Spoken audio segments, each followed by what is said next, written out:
हम लोग question number 200 देखते हैं। 200 क्वेश्चन नंबर 200 बोल रहा है Buchholz relay is used in. Buchholz relay किस में यूज़ किया जाता है? Option A motor protection, option B line protection, option C transformer protection, option D none of the above. तो करेक्ट आंसर क्या हो जाएगा इसका?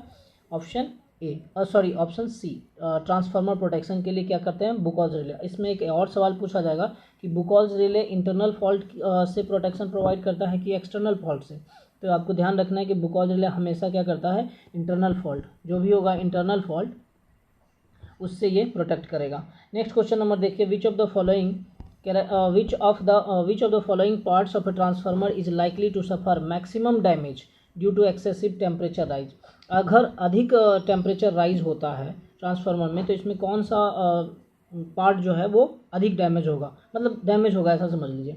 Option A winding insulation, option B copper winding, option C core lamination, option D dielectric strength of oil. तो ध्यान दीजिए, winding के ऊपर इंसुलेशन रहता है ना, तो पहले अगर जलेगा कह सकते हैं या डैमेज होगा तो कौन सा होगा? Winding insulation. So correct answer इसका क्या हो जाएगा? Winding insulation.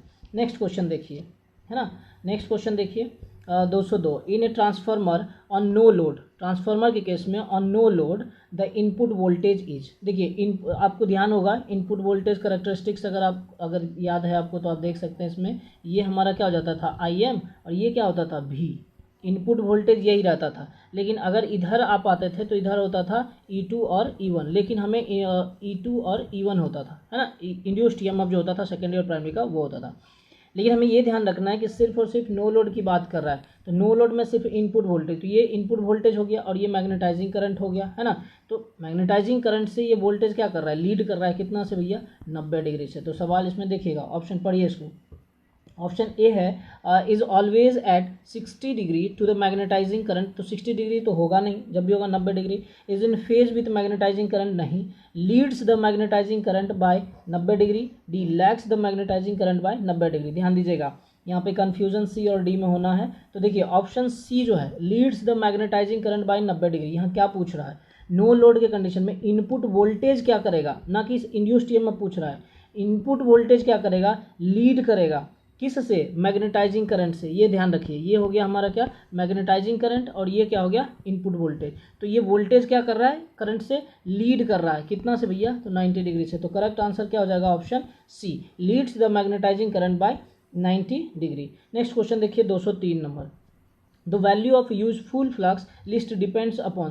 जो यूजफुल फ्लक्स होता है किस पे कम डिपेंड करता है? तो जानते हैं लोड पे कम डिपेंड करेगा, लोड से कोई मतलब नहीं है। वोल्टेज और को फ्लक्स को वोल्टेज से मतलब रहता है, ठीक है। तो देखिए ऑप्शन ए है आपका लोड, ऑप्शन बी है मैग्नेटोमोटिव फोर्स माने कि MMF, option C voltage, option D कह लीजिए ऑल ऑफ दी अबव। तो करेक्ट आंसर क्या हो जाएगा? लोड। लोड पे जो होता है कम डिपेंड करता है। नेक्स्ट क्वेश्चन नंबर 204 देखिए, in which of the following transformer part of primary winding also serve as the secondary winding. कौन सा ऐसा ट्रांसफार्मर है जिसमें कि प्राइमरी वाइंडिंग जो है सेकेंडरी वाइंडिंग के जैसा भी सर्व करता है? याद कीजिए ऑटो ट्रांसफार्मर जो होता है उसमें क्या होता है? ऑटो ट्रांसफार्मर का प्राइमरी वाइंडिंग जो होता है या एक ही सिंगल वाइंडिंग होता है, उसका ही कुछ पार्ट जो होता है सेकेंडरी के जैसा भी ट्रीट किया जाता है। समझ में आ रही बात? तो ये पार्ट क्या होता है? ये कॉमन यूज होता है किसमें? सेकेंडरी वाइंडिंग में भी और प्राइमरी वाइंडिंग में भी। किस केस में भैया? तो ऑटो ट्रांसफार्मर में। तो ध्यान दीजिए option A potential transformer, option B auto transformer, option C step up transformer, D current transformer. तो करेक्ट आंसर क्या हो जाएगा? Option B auto transformer. Next देखिए 205, which of the following can be reduced when the flux density in the transformer core is increased. अब देखिए flux density को कह रहा है कि इंक्रीज कर दीजिए, तो बी डायरेक्टली प्रोपोर्शनल होता है साइज ऑफ कोर या ट्रांसफार्मर जो कह लीजिए। अगर कोर बड़ा होगा तो ट्रांसफार्मर का साइज भी क्या हो जाएगा? बड़ा हो जाएगा। समझ में आ रही बात? तो यहाँ देखिए ऑप्शन ए है copper loss, option B output frequency, option C है size of transformer, option D none of the above. तो जब आप फ्लक्स डेंसिटी को बढ़ाएंगे, है ना, फ्लक्स डेंसिटी को बढ़ाएंगे तो क्या होगा?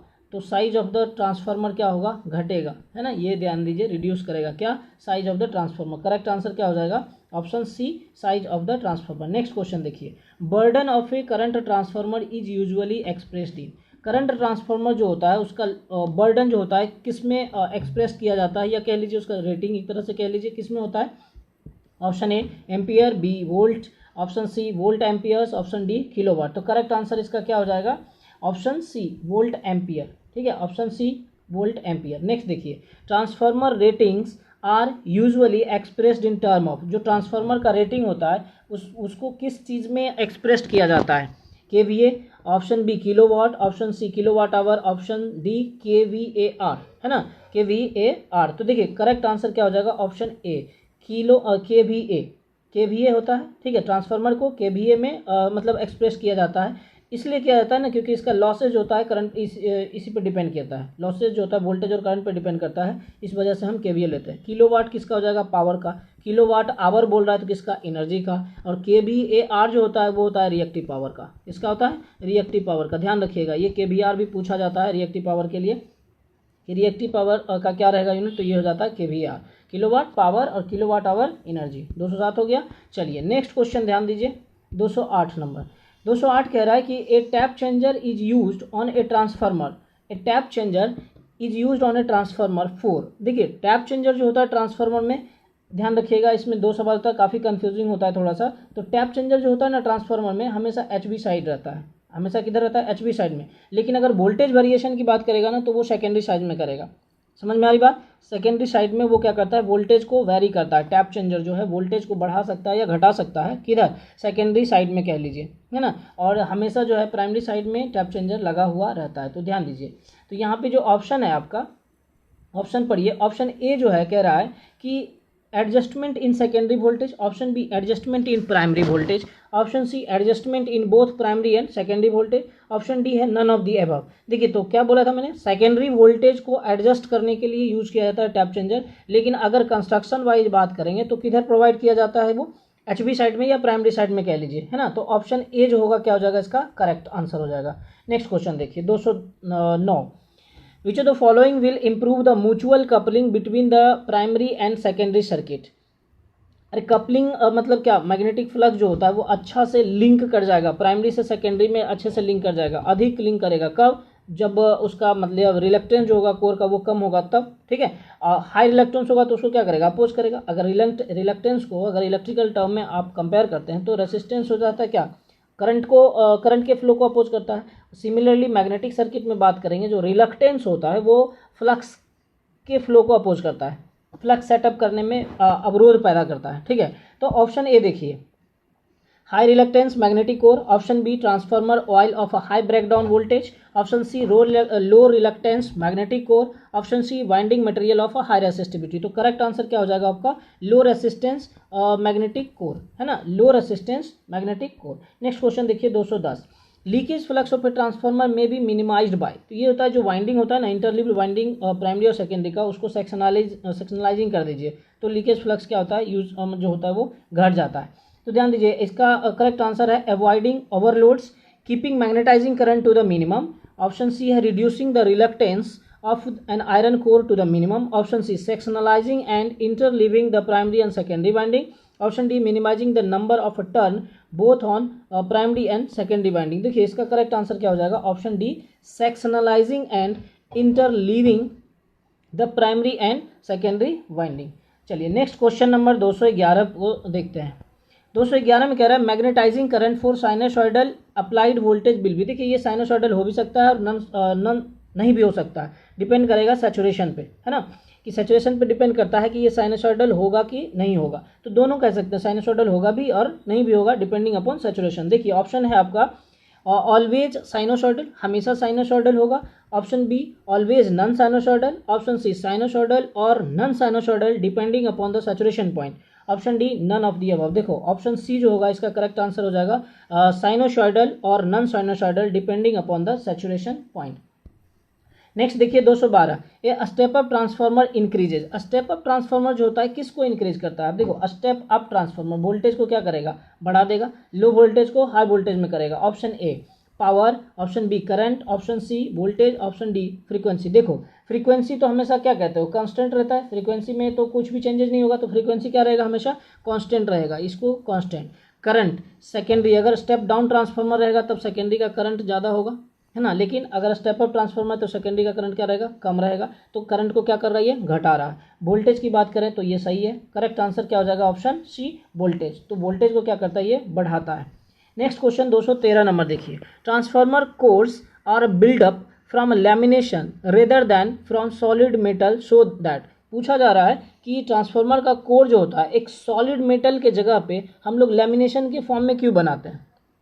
कह सकते हैं कि हम ट्रांसफार्मर का कोर जो है सॉलिड मेटल का क्यों नहीं बनाते, जो सिलिकॉन स्टील आप यूज़ करते हैं उसको सॉलिड क्यों नहीं यूज़ करते हैं जगह कंपैरिजन टू लैमिनेशन में। तो आपको याद है लैमिनेशन अगर आप करते हैं तो ईडी करंट लॉस क्या होता है, कम होता है। समझ रहे बात को, ईडी करंट लॉस रिड्यूस्ड हो जाता है अगर आप लैमिनेशन को यूज करते हैं तब।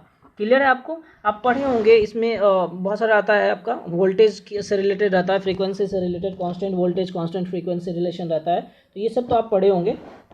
तो ध्यान दीजिए 213 का ऑप्शन ए है, less insulation is required for the winding, oil penetrates the core more easily. Option C turn ratio is higher than voltage ratio. Option C eddy current loss is reduce. तो correct answer क्या हो जाएगा आपका, option D, eddy current loss is reduce. समझ में आई बात, ये ध्यान में रखिएगा, ये आपको पूछा जाएगा एग्जाम इंटरव्यू के दौरान भी आपसे ये सवाल पूछा जाता है। नेक्स्ट देखिए 214 number, the transformer ratio of transformer for a given application. जो ट्रांसफॉर्मेशन रेशियो होता है किसी भी दिए हुए ट्रांसफार्मर के लिए वो किस पे डिपेंड करता है, तो ये किस पे डिपेंड करेगा, हाँ ये इसमें देखो ये रहता है फिक्स तो रहता है लेकिन कांस्टेंट नहीं रहता है। समझ में आ रही, ट्रांसफॉर्मेशन रेशियो फिक्स रहेगा लेकिन कांस्टेंट नहीं रहेगा। ऑप्शन ए देखिए, depends on secondary load. Option B is constant but not fixed, is fixed but not constant, D none of the above. तो करेक्ट आंसर इसका क्या हो जाएगा, option C, is fixed but not constant. ठीक है, option सी इसका क्या होगा, करेक्ट आंसर हो जाएगा। क्लियर है, चलिए नेक्स्ट क्वेश्चन पे ध्यान दीजिए। The output current corresponding to maximum efficiency for a transformer having core loss 200 watt and equivalent resistance referred to secondary of 0.5 ohm is। क्या पूछ दिया, समझ में आया बात, कि आपके पास मैक्सिमम इफिशियंसी का कंडीशन दे दिया और कह रहा है कि कोर लॉस 200 वाट है और जो सेकेंडरी इक्विवेलेंट रेसिस्टेंस है सेकेंडरी के साइड में रेफर्ड किया हुआ है जो कि कितना है 0.5 है। अब जानते हैं कि मैक्सिमम इफिशियंसी के कंडीशन में हमारा क्या होता है, कोर लॉस जो होता है, कोर लॉस बराबर होता है किसका, कॉपर लॉस का। और कोर लॉस अगर दिया हुआ है 200 तो कॉपर लॉस भी क्या हो जाएगा बताओ, कॉपर लॉस भी हो जाएगा 200। अब कॉपर लॉस बराबर क्या होता है आई स्क्वायर आर, तो यहाँ पे हम लिख दिए 200। अब बताओ आई ही तो निकालना है ना, आउटपुट करंट आई स्क्वायर बराबर क्या हो जाएगा, देखो 200, कलर नहीं पता चल रहा है ना, है ना, चलो 200 अपॉन कर लो आप, और आर कितना दिया हुआ है 0.5, चलो इसको कर लो 0.5, यहाँ से लेके आओ, ये कितना हो गया, ये 400 हो गया। आई स्क्वायर आया 400 तो आई कितना आ जाएगा भैया 20, स्क्वायर कर दो 20। तो करेक्ट आंसर इसका क्या हो जाएगा, देखो 5 है 10 है 15 एम्पियर है 20 एम्पियर है, करेक्ट आंसर क्या हो जाएगा option D 20 ampere.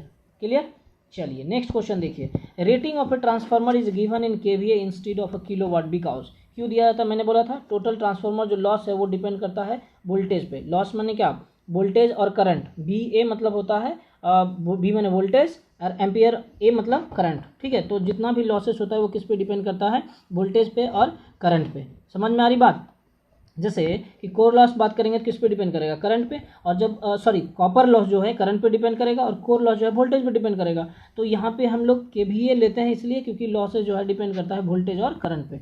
Option A देखिए, ऑप्शन ए बोल रहा है कि KVA is a fixed whereas kilowatt depends on load power factor. नहीं, option B load power factor is often not known, load power factor हम प्राय जो है नोन नहीं रहता है। Option C it has becomes customary. Option D total transformer loss depends on B A. तो correct answer इसका क्या हो जाएगा, ऑप्शन डी। समझ में आई बात, ऑप्शन डी। नेक्स्ट क्वेश्चन देखिए 217, for parallel operation of a two single phase transformer the essential condition is that they should have the same, क्या होना चाहिए। देखिए पैरेलल ऑपरेशन के लिए आप कंडीशन पढ़े होंगे तो उसमें आपको कुछ नेसेसरी कंडीशन या एसेंशियल कंडीशन दिया होता है, ध्यान में रखिएगा, ये बहुत बार पूछा हुआ सवाल है। तो डिज़ायर कंडीशन कह लीजिए, डिज़ायर कंडीशन में आपका जो है वोल्टेज रेशियो बराबर होना चाहिए, परसेंटेज इंपोर्टेंस बराबर होना चाहिए, फेज सीक्वेंस सेम रहना चाहिए, पोलैरिटी भी होना ही चाहिए, मतलब पोलैरिटी भी सेम होना चाहिए। बट अगर बोल दिया कि एसेंशियल कंडीशन है, ध्यान रखिएगा इसको, ये क्या है, एसेंशियल कंडीशन। अगर एसेंशियल कंडीशन है तो उसके लिए पोलैरिटी जो है मस्ट है कि सेम पोलैरिटी में होना चाहिए, ठीक है। एसेंशियल या नेसेसरी कंडीशन अगर पूछ दे तो एक और एक ही कंडीशन है जो कि पोलैरिटी है, और पोलैरिटी हमेशा सेम रहना चाहिए दोनों ट्रांसफार्मर के। पैरेलल ऑपरेशन के लिए आप दो ट्रांसफार्मर यूज़ करोगे तो दोनों ट्रांसफार्मर का जो पोलैरिटी होगा वो सेम रहना चाहिए। तो ऑप्शन ए देखिए voltage ratio, option B percentage impedance, option C voltage polarity, option D phase sequence. तो करेक्ट आंसर क्या हो जाएगा, पोलैरिटी। नेक्स्ट क्वेश्चन देखिए, saving in a copper achieved by converting two winding transformer into an auto transformer is determined by. अगर आप derivation किए होंगे to winding transformer के और फिर ऑटो ट्रांसफार्मर का, जब दोनों को कंपैरिजन करेंगे तो वहाँ पे वोल्टेज ट्रांसफॉर्मेशन रेशियो जो होता है उसका यूज होता है किसके लिए, कॉपर का वेट कैलकुलेट करने के लिए, है ना। तो यहाँ पे जो है जो डिटरमाइन किया जाता है कॉपर दोनों में, वे ऑटो ट्रांसफार्मर में और फिर टू वाइंडिंग ट्रांसफार्मर में, तो वोल्टेज ट्रांसफॉर्मेशन रेशियो के मदद से। तो ऑप्शन ए देखिए load on secondary, option B voltage transformation ratio, option C size of the transformer core, option D magnetic quality of core material, option E none of the above. तो correct answer इसका क्या हो जाएगा, voltage transformation ratio. जो copper calculation किया जाता है two winding transformer और ऑटो ट्रांसफार्मर में, वो वोल्टेज ट्रांसफॉर्मेशन रेशियो की मदद से किया जाता है। पढ़े होंगे, कंडक्टिवली रहेगा, कंडक्टेड होगा तब, इंडक्टिवली कंडक्टेड होगा तब, उसका फार्मूला है वो सब आप देख लीजिएगा एक बार, पूछा जाता है उससे, न्यूमेरिकल भी पूछा जाएगा आपको। नेक्स्ट देखिए, the type of load for which the voltage regulation of a transformer is negative.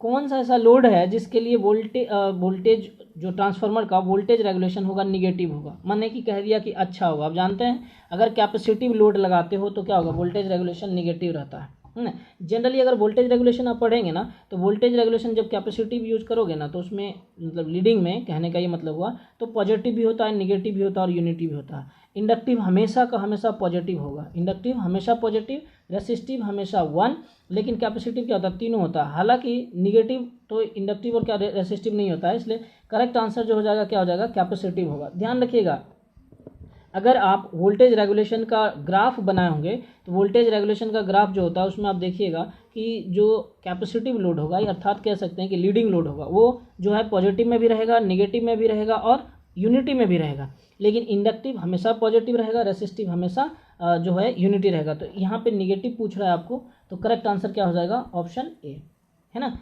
Option देखिए 220 नंबर देखिए, while performing a short circuit test on a transformer usually low voltage side is short circuited because it has। कहा जा रहा है कि जब आप short circuit test को परफॉर्म करते हो तो लो वोल्टेज साइड जो है उसको शॉर्ट कर देते हो, सही है। प्राइमरी साइड में आप रेटेड शॉर्ट सर्किट है ना, रेटेड करंट अप्लाई करना रहता है, तो लो वोल्टेज जैसे ही अप्लाई, लो वोल्टेज भी दोगे ना तो सेकेंडरी का रेटेड करंट मिल जाता है ना, कम वोल्टेज करंट ज़्यादा हो जाएगा। तो इसलिए क्या करते हैं हम लोग, सेकेंडरी को शॉर्ट कर देते हैं ताकि लो वोल्टेज भी हम अप्लाई करें तो हमें रेटेड करंट जो है सेकेंडरी का वो मिल जाए, है ना। ऑप्शन ए देखिए लो इंसुलेशन, ऑप्शन ए क्या है, low insulation, option B easy access, option B easy access, option C lower terminal, और फिर ऑप्शन डी है मोर नंबर ऑफ टर्न। तो ऑप्शन सी जो होगा क्या होगा, करेक्ट आंसर हो जाएगा इसका, lower terminal voltage and higher current rating. समझ में आई बात, कम वोल्टेज भी हम अप्लाई करेंगे तो हमारा वोल्टेज जो है वो करंट जो है रेटिंग वो मिल जाएगा।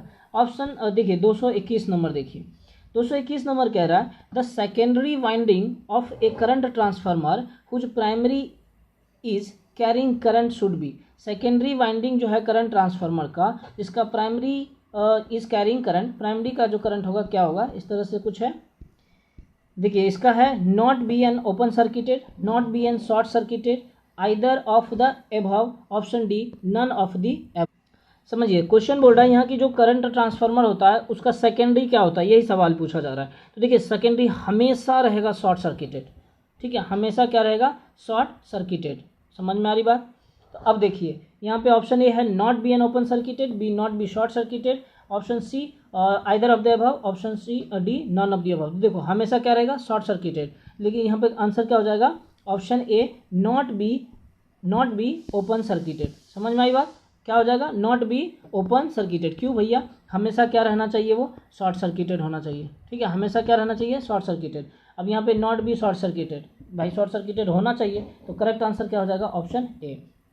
नेक्स्ट क्वेश्चन देखिए, in a large transformer oil is invariably used in order to. जो ऑयल यूज़ किया जाता है लार्ज ट्रांसफार्मर में वो किस पर्पज़ के लिए यूज़ किया जाता है? Option A lubricate the core, insulate the core, insulate the coil और नन ऑफ द एबव। ठीक है, तो ट्रांसफार्मर जो होता है, ट्रांसफार्मर के अंदर जो ऑयल यूज़ किया जाता है वो किस लिए यूज़ किया जाता है? ट्रांसफार्मर में ऑयल जो है किस लिए यूज़ किया जाता है? ताकि कॉइल जो है इंसुलेट रहे। ठीक है, कॉइल को क्या रहे? इंसुलेट कर दे, पूरा जो कॉइल रहता है अंदर में वो सब इंसुलेट रहे। ठीक है, तो यहाँ पे करेक्ट आंसर क्या हो जाएगा? Option C, insulate the coils. Next question देखिए, dust should never be allowed to accumulate on the winding and core of a dry type transformer because. देखो कहा जा रहा है कि जो ड्राई टाइप ट्रांसफार्मर रहता है ना, ड्राई टाइप ट्रांसफार्मर में वाइंडिंग पे और कोर पे हमें ऐसा रहना चाहिए कि डस्ट एक्यूमुलेट नहीं होता, मतलब डस्ट जमा नहीं होना चाहिए। सोचो कि अगर कोर पे और वाइंडिंग पे डस्ट जमा हो गया तो क्या होगा? जो हीटिंग होगा, हीट डिसिपेट नहीं हो पाएगा, मतलब बाहर नहीं निकल पाएगा। समझ रहे बात को? तो जो डिसिपेशन ऑफ हीट होता है उसको रिड्यूस करने के लिए ऐसा कहा जाता है कि वेंटिलेशन प्रॉपरली दिया जाता है, और जो डस्ट होता है ना, डस्ट ना ही वाइंडिंग पे जमा होना चाहिए ना ही कोर पे जमा होना चाहिए। तो ऑप्शन ए देखिए, reduce dissipation of heat. Option B may short circuit the winding. Option C है absorb oil and grease. Option D tends to corrode the metal surface. So correct answer क्या हो जाएगा? Option A, reduce the dissipation of heat. Next question देखिए, increase in a secondary current of a transformer brings about increase in a primary current, this is possible because. देखो कहा जा रहा है कि सेकेंडरी का करंट जो है इंक्रीज करेगा, जिसकी वजह से प्राइमरी का करंट भी इंक्रीज करेगा। तो ये कब संभव है? हाँ, ये कब संभव होगा? तो ये संभव तब होगा जबकि वो दोनों जो है इंडक्टिवली कपल्ड रहेगा, है ना। कब रहेगा? इंडक्टिवली कपल्ड रहेगा तब। देखो ऑप्शन ए है primary and secondary winding are capacitively coupled. Option B primary and secondary winding are inductively coupled. Option C primary and secondary winding are conductively coupled, none of the above. तो correct answer क्या हो जाएगा? Option B, primary and secondary winding are inductively coupled. Next question देखिए, an auto transformer is preferred to conventional two winding transformer. एक auto transformer को use किया जाता है दो वाइंडिंग ट्रांसफार्मर के जगह पे। क्यों? क्योंकि जब कब यूज़ किया जाता है ऐसा समझ लीजिए, है ना, कि ऑटो ट्रांसफार्मर को कब प्रेफर किया जाता है टू वाइंडिंग ट्रांसफार्मर के कंपैरिजन में? तो जब कब होगा? ट्रांसफॉर्मेशन रेशियो उसका कम होगा तब। ठीक है, तो ऑप्शन ए जो होगा, ऑप्शन ए देखिए, ऑप्शन ए कह रहा है where ratio of a transformation is low. Option B where it is required to isolate the two winding electrically. Option C because it is much safer to use an auto transformer. Option C none where large number of secondary taps are needed. तो correct answer क्या हो जाएगा? Option A, where ratio of a transformer is low, है ना। Next देखिए 226, transformer for constant voltage application is considered good if it's voltage regulation is. बोला जा रहा है कि कौन सा ट्रांसफार्मर जो है आपका कांस्टेंट वोल्टेज एप्लीकेशन के लिए अच्छा कंसिडर किया जाता है, मतलब अच्छा माना जाता है ना। मतलब कब? जब उसका वोल्टेज रेगुलेशन क्या रहेगा? ज़्यादा, कम, जीरो, कुछ ऐसा रहेगा। तो ऑप्शन ए देखिए आपका दिया हुआ है low. Option A low, option B high, option C zero, none of the above. तो करेक्ट आंसर क्या हो जाएगा? ऑप्शन ए, है ना, ऑप्शन ए हो जाएगा लो। नेक्स्ट क्वेश्चन देखिए 227, transformer supplying load having negative resistance characteristics. जो ट्रांसफार्मर है उसमें जो लोड आप सप्लाई कर रहे हो, जो लोड आप दे रहे हो ट्रांसफार्मर से, उसका निगेटिव रेसिस्टेंस कैरेक्टरिस्टिक्स है, सच एज आर्क लोड। ठीक है, अब ये भी ध्यान रखिएगा, एक चीज़ आपसे सवाल पूछा जाएगा कि आर्क लोड जो होता है उसका कैसा कैरेक्टरिस्टिक्स होता है? तो निगेटिव रेसिस्टेंस कैरेक्टरिस्टिक्स होता है, इसको ध्यान में रखिएगा, ये पूछा हुआ है। Is considered if it's voltage regulation is, है ना। तो मतलब कब निगेटिव रेसिस्टेंस कैरेक्टरिस्टिक्स को अगर ट्रांसफार्मर सप्लाई दे रहा है, हम ऐसा मान के चल रहे हैं, तो वोल्टेज रेगुलेशन उसका क्या रहा होगा? तो उसका वोल्टेज रेगुलेशन ऑप्शन देखिए, ऑप्शन बी लो है, ऑप्शन बी है आपका high, option C either of the above, option D none of the above. तो करेक्ट आंसर क्या हो जाएगा आपका? Option B. क्या होगा? Option B. नेक्स्ट क्वेश्चन देखिए 228 नंबर। 228 में कह रहा है for given effective applied voltage, है ना, for given effective applied voltage constant frequency eddy current losses, constant frequency eddy current losses. Option A becomes less with peak wave shape of applied voltage are independent of the wave shape of the applied voltage. Option C either of the above, option D none of the above. तो इसका देखिए correct answer क्या हो जाएगा? Option B, are independent of the wave shape of the applied voltage. Wave shape का applied voltage रहेगा तो उससे क्या है? फ्री रहेगा, अल्टरनेटिंग रहता है, ये तो आपको पता है। नेक्स्ट क्वेश्चन देखिए 229, while rising and while falling if A wave is symmetrical it contains, ये क्या हो जाएगा, अगर मान लीजिए कि वेव सिमेट्रिकल है उस केस में अगर राइजिंग होगा और फॉलिंग होगा दोनों होगा तब जो होगा ये उसमें क्या क्या रहेगा, मतलब हार्मोनिक्स जो बोला जा रहा है कि उसमें जो डिस्टर्बेंसेस कह लीजिए वो कौन कौन सा होगा, ऑड रहेगा या फिर इवन रहेगा, ये पूछा जा रहा है। तो ध्यान दीजिएगा ये चीज़, और ये 2 क्वेश्चन आपको मिलेगा इसमें। तो इसका देखिए ऑप्शन है आपका even harmonic in addition to fundamental, option B odd harmonic in addition to fundamental, option C both odd and even harmonic in addition of fundamental, option D none of the above. तो correct answer इसका क्या हो जाएगा, option B हो जाएगा, odd harmonics in addition to fundamental. देखिए ये ध्यान रखिएगा, अगर वेव सिमेट्रिकल है और उसके इसमें राइजिंग और फॉलिंग होता है तो इसमें ऑड हार्मोनिक्स रहता है, फंडामेंटल में ऑड हार्मोनिक्स जुड़ जाता है, बस ये ध्यान में रखिएगा, ठीक है। ऑड हार्मोनिक्स जो रहता है कब, जब वेव आपका क्या रहेगा, सिमेट्रिकल रहेगा, क्लियर। देखिए अब उसके बाद नेक्स्ट क्वेश्चन है 230, while rising and falling if A wave is not symmetrical, है ना, इट कंटेंस, अगर मान लीजिए वेव सिमेट्रिकल नहीं है तब क्या रहेगा, तब यहाँ पे हो जाएगा even harmonics in addition to fundamental. समझ में आई बात, इसका करेक्ट आंसर क्या होगा, even harmonics in addition to fundamental. देखिए ये 2 क्वेश्चन है दोनों 29 और 30, एक में कह रहा है वेव सिमेट्रिकल रहेगा, जब सिमेट्रिकल वेव रहेगा तो उसमें ऑड हार्मोनिक्स प्रेजेंट रहेगा, और अगर वेव सिमेट्रिकल नहीं है तब उसमें क्या रहेगा, इवन हार्मोनिक्स प्रेजेंट रहेगा, क्लियर है आपका। नेक्स्ट क्वेश्चन देखिए, in order to find the full load efficiency of a transformer the losses which must be known, कह रहा है कि अगर फुल लोड इफिशियंसी ट्रांसफार्मर का फाइंड करना है तो losses which must be known, कौन सा लॉसेस जो है नोन होना चाहिए, जानकारी रहना चाहिए, ठीक है। देखिए may be found by performing open circuit and short circuit test, may be found by measuring winding resistance and calculating the I2R loss, may be found by measuring the input and primary with secondary open, cannot be found except the actually loading of a transformer fully। समझ में आ रही बात।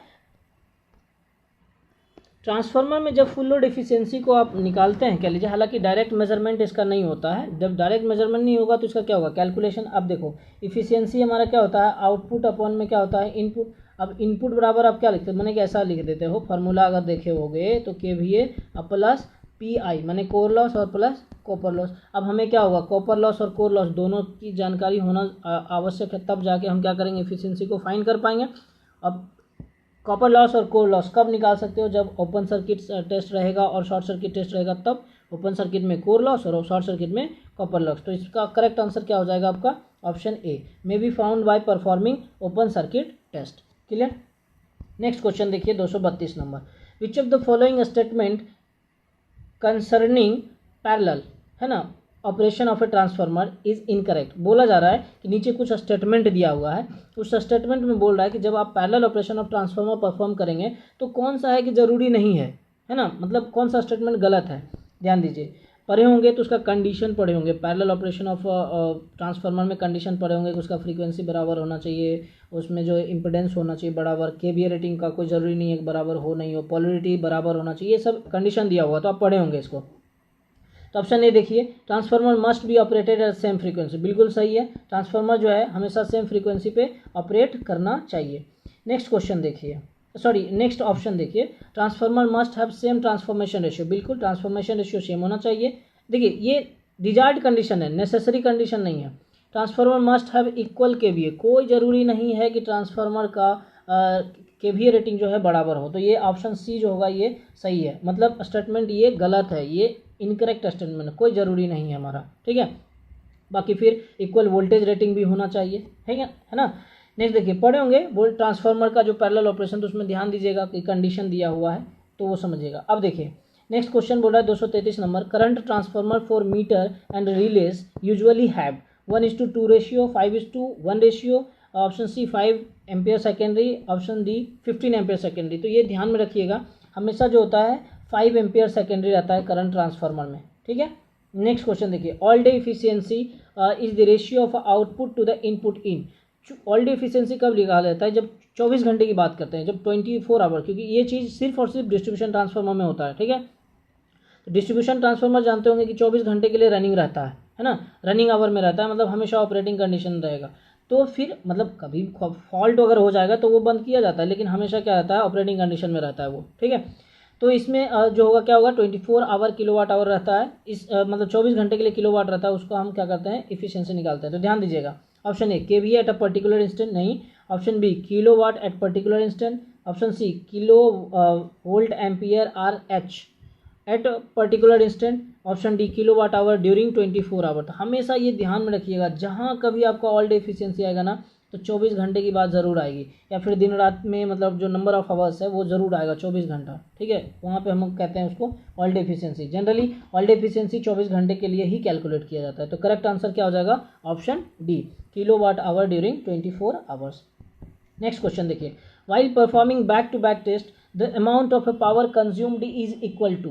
देखिए back to back test को ही हम लोग बोलते हैं संपनर टेस्ट। क्या बोलते हैं ट्रांसफार्मर में, संपनर टेस्ट। जनरली ये क्या होता है, हीट मतलब टेम्परेचर राइज टेस्ट होता है। ये क्या होता है, टेम्परेचर राइज टेस्ट, ठीक है। ये होता है क्या, टेम्परेचर राइज टेस्ट। देखिए टेम्परेचर राइज टेस्ट में क्या होता है कि जितना कोर लॉस होगा और फिर जितना कॉपर लॉस होगा, दोनों को आप ऐड कर लीजिएगा, और फिर वोल्टेज अप्लाई करके आपको जो वाट मीटर लगा रहता है ना, उस वाट मीटर में दोनों इक्वल करना रहता है। जितना कोर लॉस और कॉपर लॉस का टोटल आएगा सम, वो आप बराबर अप्लाई करना रहता है, ठीक है। समझ में आई बात। तो आप ध्यान रखिएगा, कोर लॉस और कॉपर लॉस जो है टोटल आपको दिया जाता है किस केस में, जब आप back to back transformer perform करते हैं या फिर संपनर टेस्ट परफॉर्म करते हैं। इसी को हम लोग बोलते हैं टेम्परेचर राइज टेस्ट। देखिए ऑप्शन ए ध्यान दीजिए, iron and copper losses of a two transformer at a full load. Option B, full load rated output of the two transformer. Option C, rated output of two transformer and iron and copper losses of transformer at a full load. Option D है none of the above। तो देखिए correct answer इसका क्या हो जाएगा, option A, iron and copper losses of two transformer at a full load. सिर्फ और सिर्फ आयरन लॉसेस और कॉपर लॉस को क्या किया जाता है, अप्लाई किया जाता है। यहाँ ध्यान दीजिएगा, ऑप्शन सी भी आपको सेम टाइप से लगेगा, rated output of two transformer and, तो ये नहीं किया जाता है, ठीक। सिर्फ और सिर्फ क्या किया जाता है, आयरन लॉस और कॉपर लॉस दोनों को आप जोड़ दीजिएगा, जो टोटल लॉसेस होगा, टोटल लॉसेस जो होगा उसको क्या किया जाता है, अप्लाई किया जाता है, ठीक। तो करेक्ट आंसर क्या हो जाएगा, ऑप्शन ए।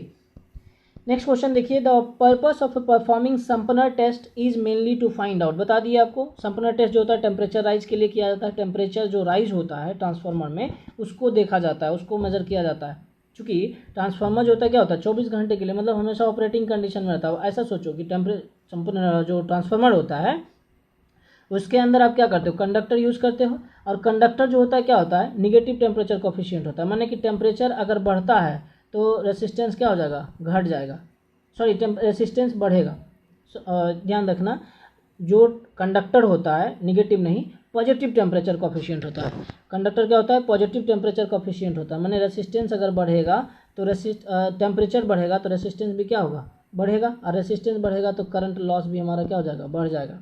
समझ रहे बात को, ये भी हो सकता है। और इसके अंदर इंसुलेशन जो रहता है वो भी जो होता है वो डैमेज हो सकता है, क्योंकि इंसुलेटर जो होता है या इंसुलेशन जो होगा वो निगेटिव टेम्परेचर कोफिशिएंट होता है। मतलब कि टेम्परेचर बढ़ेगा तो उसका रेसिस्टेंस क्या होगा, घटेगा। किसका, इंसुलेशन का। जब इंसुलेशन रेसिस्टेंस घट जाएगा तो मतलब इंसुलेशन डैमेज हो सकता है, ठीक। तो इसलिए टेम्परेचर को मेजर किया जाता है with the help of Sumpner test या बैक टू बैक टेस्ट। इसमें होता है कि देखो 8 घंटे 10 घंटे तक ये टेस्ट जनरली परफॉर्म किया जाता है, और हर 1 घंटे में टेम्परेचर को चेक किया जाता है कि टेम्परेचर बढ़ रहा है कि नहीं बढ़ रहा है। एक स्टेज ऐसा आता है कि टेम्परेचर क्या होता है, कांस्टेंट हो जाता है ना, तो वो फाइनल टेम्परेचर माना जाता है, उसको फाइनल टेम्परेचर माना जाता है। अगर टेम्परेचर कांस्टेंट नहीं होता है, बढ़ते चला जा रहा है, तो फिर वो कहीं ना कहीं ट्रांसफार्मर के अंदर कुछ फॉल्ट है जिसकी वजह से टेम्परेचर बढ़ रहा है, तो उसको सही किया जाता है, ठीक है। ध्यान दीजिए यहाँ पे ऑप्शन ए देखिए, regulation of the transformer, option B efficiency of the transformer, option C the temperature rise on a full load economically. तो करेक्ट आंसर इसका क्या हो जाएगा, option C, temperature rise on a full load economically. हालांकि यहाँ पे जो है ना आप रेगुलेशन और इफिशियंसी को कैलकुलेट करते हो, फाइंड आउट मतलब नहीं, डायरेक्ट मेजर नहीं करते हो, कैलकुलेट कर सकते हो ना, क्योंकि कोर लॉस पता है, कॉपर लॉस पता है, तो आप निकाल सकते हो। वोल्टेज लोड नो लोड दोनों पे मिल जाएगा आपको। नेक्स्ट क्वेश्चन देखिए, when 240 volt DC supply is given to an unloaded 220 volt 50 hertz transformer. कह रहा है कि 240 वोल्ट डीसी सप्लाई हम दे देते हैं किसी ट्रांसफार्मर में, मतलब किसी ट्रांसफार्मर में जिसका कि 220 वोल्ट अनलोडेड है ना, मतलब उसका जो वोल्टेज रेटिंग है वो 220 वोल्ट है, 220 वोल्ट है, उसमें हम 240 वोल्ट डीसी दे रहे हैं। आप जानते हो कि डीसी वोल्टेज अगर आप अप्लाई करोगे तो क्या हो जाएगा, ट्रांसफार्मर का वाइंडिंग वगैरह क्या होगा, जल जाएगा। समझ में आ रही बात, हैवी करंट फ्लो करने की वजह से जल जाएगा। देखिए ऑप्शन ए, देखिए ऑप्शन ए कह रहा है कि secondary will carry heavy current. Option B primary will carry heavy current and may possible burn. ठीक। Option C we will get AC voltage on secondary side according to the turn ratio. Option D we will get high voltage on secondary side. बिल्कुल भी यहाँ पे correct answer क्या हो जाएगा, option B.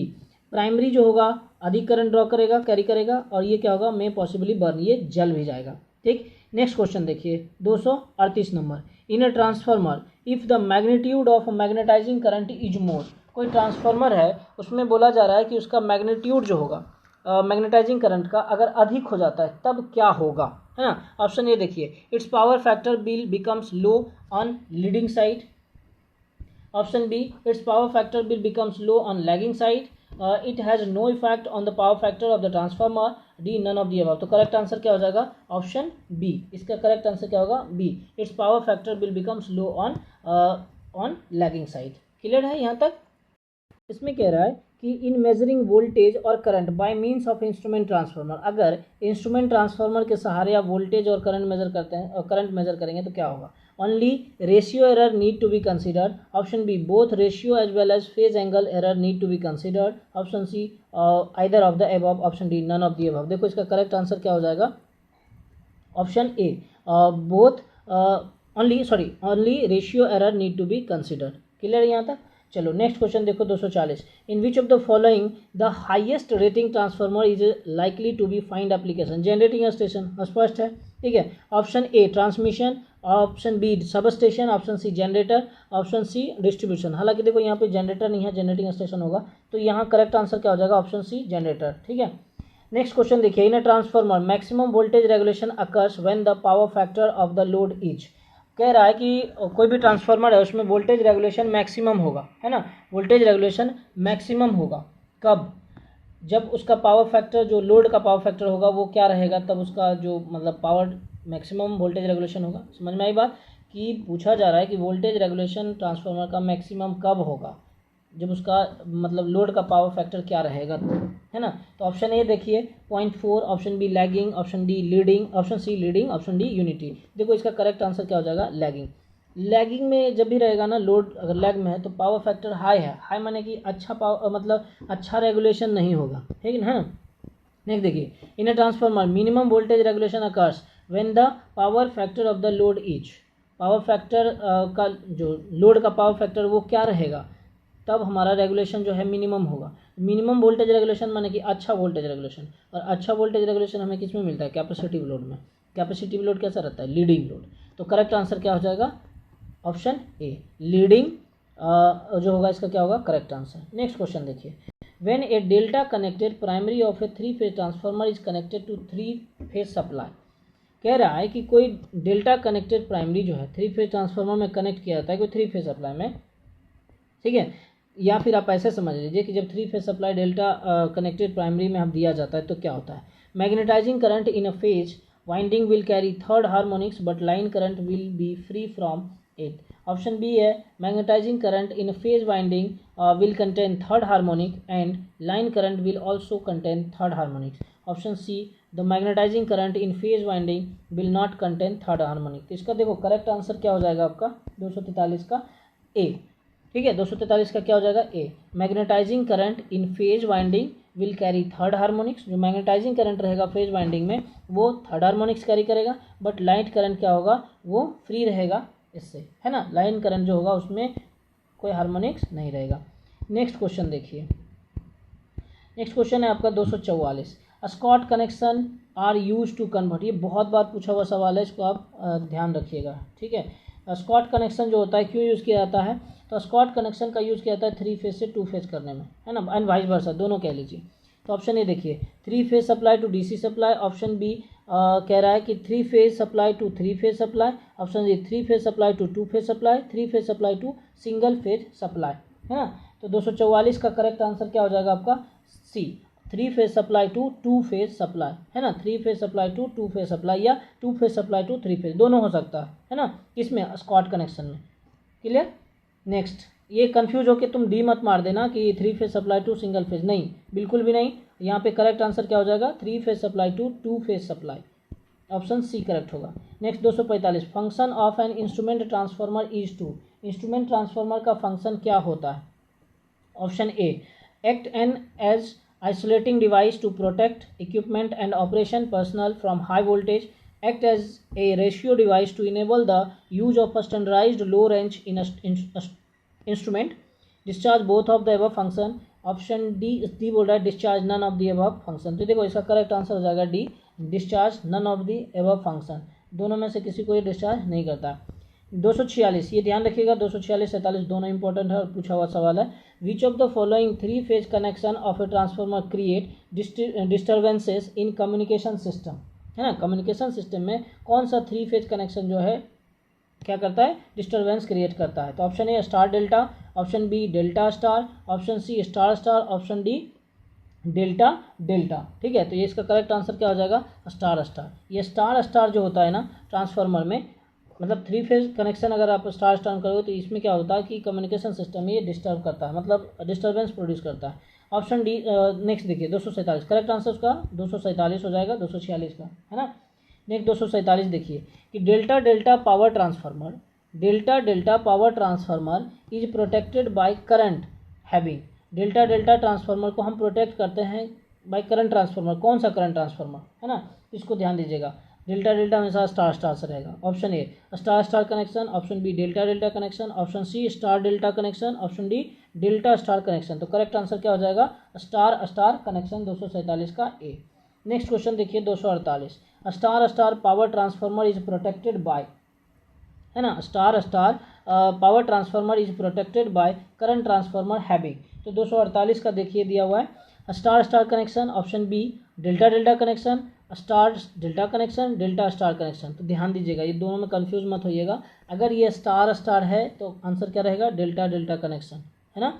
मतलब star star power transformer को protect करना है तो उसमें हम कैसा करंट ट्रांसफार्मर लगाएंगे, तो डेल्टा डेल्टा कनेक्टेड। और इसी में अगर बोल दिया जाए कि अगर डेल्टा डेल्टा पावर ट्रांसफार्मर है तो उसमें हम कैसा करंट ट्रांसफार्मर लगाएंगे उसको प्रोटेक्ट करने के लिए, तो कैसा हो जाएगा, स्टार स्टार कनेक्शन। क्लियर है यहाँ तक। चलिए ये आपका लास्ट क्वेश्चन था और ये ट्रांसफार्मर का सीरीज जो है ख़त्म होता है, फिर हम लोग नेक्स्ट चैप्टर स्टार्ट करेंगे। Thank you.